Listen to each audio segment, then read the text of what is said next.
Hallo und herzlich willkommen zurück in Hoi An. In diesem Video vergleichen wir die berühmte Goldene Brücke auf den Ba Na Hills mit dem unbekannten Allrounder Win Wonders.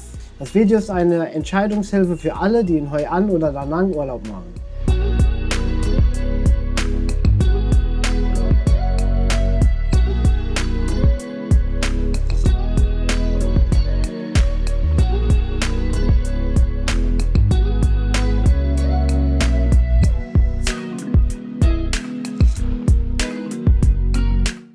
So, wir fangen an mit den nackten Zahlen, also das heißt die Eintrittspreise. Auf den Ba Na Hills ist es so, also die Goldene Brücke, der Eintrittspreis pro Person kostet ca. 33 € und wenn man noch das Buffet dazu bucht, sind es 43 €, also knapp 10 € mehr. Ja, und bei Win Wonders kostet der Eintritt aktuell 21,60 € und auch dort gibt es für 10 € extra ein Buffet. Ja, und bei den Ba Na Hills kannst du auch ein Abendticket buchen. Das gilt ab 15 Uhr und da zahlst du 23 € dafür und hast aber auch meist ein Buffet inklusive. Bei Win Wonders kann man auch etwas Geld sparen, wenn man ab 14 Uhr in den Park kommt, dann bezahlt man 15 € pro Person. Ja, und je nachdem, was du auf den Ba Na Hills machen willst, musst du auch mit Zusatzkosten rechnen. Also der Alpine Coaster beispielsweise kostet einen Aufpreis, genauso die Wachsfiguren und manche Attraktionen in der Spielhalle. Bei Win Wonders hingegen ist das meiste inkludiert, zum Beispiel der Wasserpark, das 4D-Kino, die ganzen Achterbahnen, das ist alles mit im Preis. Auch die Safari, bei der Safari gibt es eine VIP-Option für 3 € mehr. Dort kannst du dann bei den Tieren quasi noch aussteigen und etwas mehr Zeit verbringen. Und du kannst noch Buggy-Ticket buchen. Das ist quasi so ein Hop-on, Hop-off an verschiedenen Stationen. Das kostet pro Person auch 3 € extra. Ja, und die beste Zeit für Fotos auf den Ba Na Hills bzw. auf der Goldenen Brücke, das wäre dann morgens früh zum Sonnenaufgang und natürlich abends spät zum Sonnenuntergang. Bei den Win Wonders ist das jetzt nicht so dramatisch, außer du willst jetzt bei der River Safari vielleicht tolle Tieraufnahmen machen, dann ist der späte Nachmittag ein bisschen besser, je nach Jahreszeit ist es dann nicht mehr so heiß und die Tiere sind vielleicht öfter draußen und entspannter. Ja, und noch ein ganz wichtiges Update zu den Ba Na Hills. Also seit dem 1. Januar diesen Jahres, also 2026, hat sich eine Neuerung ergeben. Also du kannst jetzt mit dem Seilbahnticket an 3 aufeinanderfolgenden Tagen dorthin gehen, was wirklich sehr praktisch ist, weil das ist ja ein riesen Areal und man kriegt oft nicht alles an einem Tag zu sehen. Daher kannst du dann auch am Folgetag oder am 3. Tag nochmal hin. So, wir machen jetzt weiter mit der Erreichbarkeit, was natürlich wichtig für deine Tagesplanung ist. Und wir fangen an mit der Erreichbarkeit von Hoi An zu den Ba Na Hills. Also die Fahrzeit beträgt ca. 90 Minuten. Und am einfachsten ist es, wenn du dir einen Privatfahrer holst und dann zahlst du ca. 30 € für die Hin- und Rückfahrt. Die Win Wonders sind von Hoi An aus natürlich ganz einfach zu erreichen. Das sind ca. 15 bis 20 Minuten. Es gibt einen kostenlosen Shuttlebus aus der Stadt. Dann ist man aber nicht flexibel. Der fährt zwischen 9 und 10 Uhr los und ca. 18 Uhr wieder zurück. Wir würden empfehlen, ein Grabcar zu holen. Das kostet ungefähr 5,30 € pro Weg. Und man braucht sich auch keine Gedanken zu machen, wenn man irgendwann mit Win Wonders fertig ist. Draußen stehen genug Grabfahrer. Wir hatten innerhalb von einer Minute eins. Also das wäre eine absolute Empfehlung und ist auch sehr kostengünstig. Ja. Ja, und von Da Nang aus ist es natürlich näher zu den Ba Na Hills. Da fährst du ca. 45 bis 60 Minuten hin. Auch hier kannst du dir bequem einen privaten Fahrer mieten und dann kostet die Hin- und Rückfahrt ca. 18 €. Von Da Nang aus zu Win Wonders ist es ein bisschen weiter, wie zum Beispiel von Hoi An. Da dauert die Fahrt ca. 60 Minuten. Du kannst dir ohne Probleme einen Privatfahrer holen, hin und zurück für 25 €. So, jetzt kommen wir zum Erlebnisfaktor. Also Ba Na Hills ist wirklich spektakulär, das muss man einfach sagen. Insbesondere die Seilbahnfahrt nach oben. Das ist übrigens die längste Einseilbahn der Welt und hat so gesehen einen Weltrekord hingelegt. Und die Fahrt ist wirklich total cool. Ja, und oben angekommen ist natürlich wichtig, dass man sich auch die Goldene Brücke anschaut. Allerdings ist da extrem viel los, also die ist auch nicht so lang, wie man denkt. Also auf den Bildern sieht die deutlich länger aus. und ist halt voll mit Touristen und daher macht es auch Sinn, dann vielleicht wirklich, wenn man dieses 3-Tages-Ticket halt eben ja schon hat, das vielleicht irgendwie zu splitten oder halt eben ganz früh morgens dort zu sein oder ganz spät abends, um halt eben die Massen zu vermeiden. Ansonsten gibt's da jede Menge Attraktionen. Also das erste, was einem direkt ins Auge fällt, ist dieses French Village. Das ist nachgebaut oder Nachbauten von französischen Vorbildern, also Kathedralen und so weiter. Für uns Europäer war das jetzt nicht so toll, weil ja, es sieht halt sehr kitschig aus, so Pappmaché-mäßig. Aber die Asiaten lieben das total. Aber darüber hinaus gibt es noch viele coole andere Sachen zu sehen. Also da gibt es einen netten Wasserfall, der so eingenebelt ist und auch ein paar schöne Tempel. Also man kann auch dann weiter hochsteigen und sich das mal angucken von oben. Generell ist die Aussicht von da aus natürlich total wahnsinnig, ja, also richtig cool.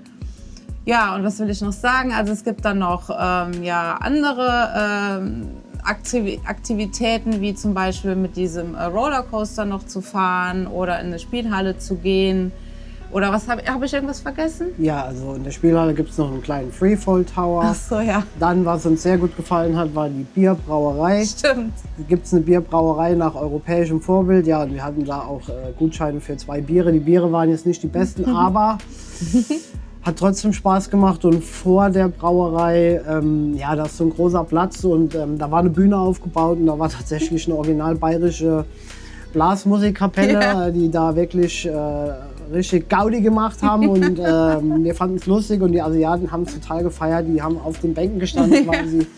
Und ja, ist schon eine Attraktion an sich. Ich sag mal, die ganzen Nachbauten der Schlösser ist schon Wahnsinn, was sie da hingestellt haben. Ja, das muss man ganz einfach so sagen. Ja. Für uns vielleicht stellenweise ein bisschen kitschig, aber wir sind froh, dass wir es gesehen haben. Und wie gesagt, die Chinesen, Vietnamesen, die kommen da in Scharen hin und feiern es total ab. Ja. Kommen wir jetzt zu dem Erlebnisfaktor bei Win Wonders. Und ja, Win Wonders ist auch relativ groß, ist aufgeteilt in verschiedene Zonen, sage ich mal. Wir starten mal mit der River Safari. Und die ist auch einzigartig in Vietnam. Das ist ein großer ja, Safari-Zoopark. Man fährt mit kleinen Schiffen durch kleine angelegte Flüsse, kann dort Tiere beobachten. Es gibt sehr viele Flamingos oder Schwäne. Sie haben halt auch Affen oder andere Tiere. Aber was wir dazu sagen müssen, was wir nicht so gut finden, die haben tatsächlich auch Tiger und Löwen. Da sind wir natürlich kein Fan von, weil die Tiere gehören definitiv nicht eingesperrt.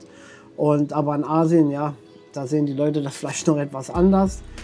Ja, aber es gibt auch für die Kleinen, für die Kinder zum Beispiel, einen Streichelzoo. Der war wirklich schön. Und was ich noch sagen wollte, die Kinder können tatsächlich auch gegen Gebühr sich ein Paket holen. Und dann kann man für einen halben Tag Zoowärter machen. Das haben wir auch gesehen. Die füttern dann die Tiere und ja, bekommen gezeigt, was man so als Zoowärter an einem Tag alles tun muss. Ja, genau. Ja, dann gibt es noch einen großen Wasserpark.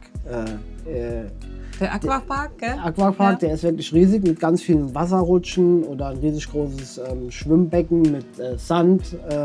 Ja, leider, als wir dort waren, hat es einen halben Tag mindestens geregnet. Von daher haben wir das jetzt nicht gemacht. Aber wenn es vielleicht ein heißer Tag ist, kann man das wunderbar nachmittags noch verbinden, als Abschluss dort noch ein bisschen reinzuspringen, um sich abzukühlen. Was ziemlich cool war, war das Adventureland. Das war auch mit im Preis inbegriffen. Dort gab es dann mehrere Achterbahnen, die sind wir auch gefahren. War ziemlich cool, hat Spaß gemacht. Und ja, noch ganz wichtig, das Folk Culture Island. Das ist quasi, dort wird gezeigt, wie verschiedene Völker von Vietnam, einmal aus Nordvietnam, aus Zentralvietnam und Südvietnam, wie die früher gelebt haben. Dort sind Hütten nachgebaut, man kann kleine Führungen machen, auch umsonst. Es gibt Töpfereien, dort kann man selbst töpfern und danach die Sachen anmalen. Ja, also im Großen und Ganzen ist das schon eine runde Sache und da kann man einen wunderbaren Tag verbringen. Das ist ganz entspannt, wir mussten nirgendwo anstehen, konnten sogar in der Achterbahn drin sitzen bleiben quasi. Und perfekt für einen heißen Tag und mit Kindern sowieso. So, kommen wir jetzt zum direkten Vergleich, also Stimmung und Publikum. Also Barna Hills wird ja total gehypt und ist auch gut beworben worden von Sunworld, das muss man sagen. Ist auch spektakulär, tatsächlich, wir waren ja da. Allerdings ist es da wirklich sehr trubelig, ja, also es ist richtig viel los, insbesondere asiatische Reisegruppen. Und das kann schon etwas nerven, muss man sagen. Ja, Win Wonders ist dagegen eher ruhig, ist mehr so familienfreundlich für Individualreisende, vielleicht wie wir, wenn man mal länger an einem Ort ist und mal was anderes sehen will. Also gegenüber Barna Hills ist Win Wonders wirklich eine Oase der Ruhe. Kann man so sagen, ja. Ja, kommen wir jetzt zu den Essensoptionen auf den Barna Hills. Also grundsätzlich ist es so, dass die meisten Leute ein Buffet mitbuchen. Das liegt wahrscheinlich daran, dass man tatsächlich nur einen geringen Aufpreis bezahlt. Und das haben wir auch gemacht. Und wir müssen sagen, das Buffet war wirklich gut. Also es gab eine riesige Auswahl an asiatischen oder auch europäischen Speisen. Kann man nicht anders sagen. Aber es hat halt schon so dieses Massenabfertigungsgefühl, weil da halt so viele Menschen sind einfach und man muss halt auch wirklich timen, wann man da hingeht. Sonst steht man halt auch in riesigen langen Schlangen. Aber nichtsdestotrotz, man muss das nicht tun. Also es gibt dort auch ganz normale, kleinere Restaurants, wo man ganz spontan hingehen kann. Genau, bei Win Wonders gibt es auch Buffet-Restaurants, aber alles ein bisschen kleiner gehalten und es gibt halt auch Fast-Food-Restaurants oder auch überall kleine Cafés. Also ist alles ein bisschen kleiner, ein bisschen gemütlicher gehalten, ja. Und man hat auf jeden Fall eine große Auswahl. So, kommen wir jetzt zum Fazit und unserer Empfehlung.